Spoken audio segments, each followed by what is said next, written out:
یا مہدی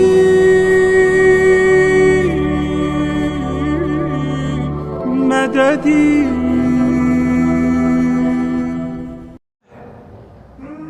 دوسری تیسری چیز جو پروردگار نے حضرت موسیٰ سے کہا کہ اگر جو ہے وہ موسیٰ عزت چاہتے ہو تو عزت کو خدا نے قیام اللیل میں رکھا ہے.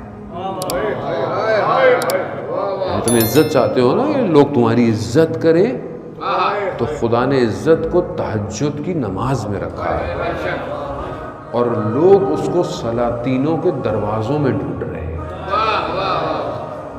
یعنی آج مطلب میری عزت کیسے ہوگی اور میں کسی اور کو تو کچھ کو برا لگتا ہے اس لیے میں ساری باتیں اپنے کو لے لیتا ہوں. مطلب عزت کیا ہوگی؟ مولانا صاحب کے تعلقات ہیں پرائم منسٹر سے ہی ہوں گے اور کس سے ہوں گے؟ ایسے ہی ہوگا. سلاطینوں کے دروازے یہی ہیں آج کل. بھائی اس سے ہوں گے، کسی بڑے آدمی سے ہوں گے، بہت کوئی بھی آپ بڑا آدمی دنیا کا کر لیں، کوئی مشہور آدمی، پیسے والا آدمی، سیاست مدار، منسٹر، اب ایکس وائی زیڈ جتنے بھی ہوں تو بھائی عزت.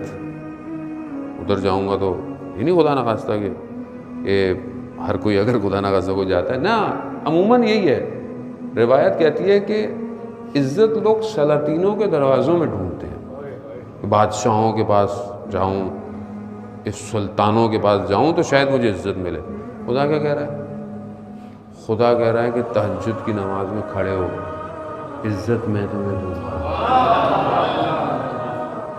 اب یہی تو ایک کمال ہے کہ اب ہم دیکھیں کہ اگر ہم چاہتے ہیں عزت، اور وہ ایک قاسم سلیمانی جس سے سارے سلاطین ڈرتے تھے، یہ عزت اس کو کس نے دی؟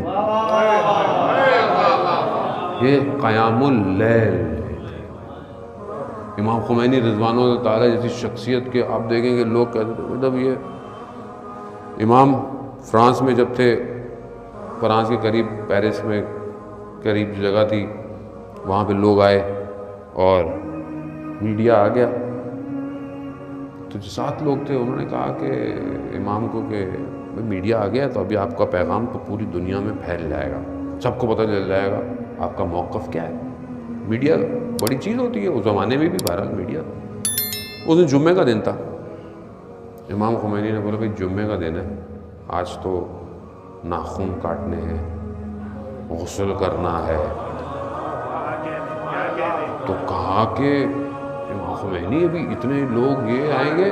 امام خمینی نے کہا ان سے کچھ نہیں ہونے والا، وہ کرنے والا ہے. جب بات پھیلانی ہوگی دنیا میں پھیلا دے گا. کیوں؟ کیونکہ قیام اللیل کرتے تھے امام خمینی. اب عزت کون دیتا ہے؟